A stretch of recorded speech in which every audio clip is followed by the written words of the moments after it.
Robert Iger didn't just lead Disney. He turned fear into fuel and built a $250 billion empire. In this video, I'll show you the exact mindset shifts that made Iger unstoppable and how you can apply them today to become the kind of leader people want to follow and success can't ignore. You don't have to wear a suit to think like a CEO. You don't need a billion-dollar company to lead with power, but you do need clarity, courage, and the discipline to stop thinking small. Let's get into it. 1. Believe before the results come in. When Iger stepped in as CEO, Disney was slipping. The animation studio that once changed cinema was churning out forgettable sequels. Stock performance was shaky. Creative energy was fading. But Iger didn't walk in with spreadsheets and excuses. He walked in with belief. His first bold statement: we need to return to making great animated films, the kind that define generations. That level of clarity, spoken with confidence before results were guaranteed, is what shifted the culture. If you want to lead anything, your career, your team, your business, you need to start by believing before you have proof. Because no one will bet on your vision until they see you bet on it first. In your life, what would change if you spoke your goals like they were already happening? Your tone creates your trajectory. 2. Bet bigger than you're comfortable with. Iger didn't play to maintain, he played to multiply. Acquiring Pixar was a huge risk.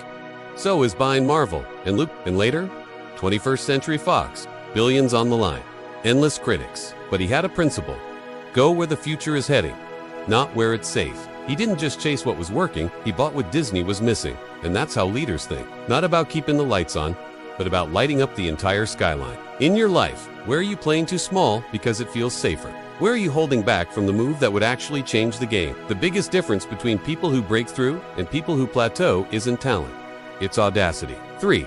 Decency isn't soft, it's strategic. The corporate world trains people to be sharp, competitive, sometimes ruthless. But Iger built his power through decency. He listened more than he spoke.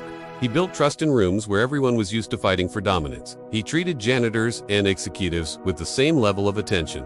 And guess what? People noticed. Even Steve Jobs, known for his intensity and perfectionism, became close friends with Iger. Because Iger was one of the few people who could be powerful without being performative. In your life, stop confusing ego with strength. Respect is more scalable than intimidation. And if people want to follow you, they'll go further than if they feel they have to. 4. Cut the noise. Keep the focus. One of the first things Iger did at Disney was reduce the clutter. The company had too many priorities, too many distractions, too many voices. So he did something most leaders avoid.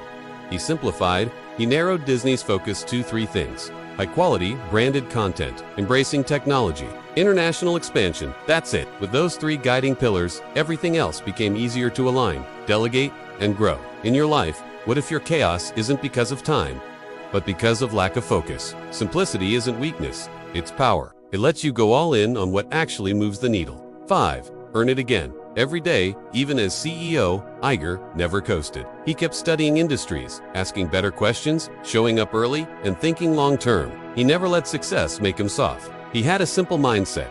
You don't rise to your level of ambition. You fall to your level of consistency. That's why he led Disney through some of its most iconic moments. Not just by being visionary, but by being relentlessly prepared. In your life, you don't need more motivation. You need more rhythm. Build the routines that protect your progress, even when the spotlight is off.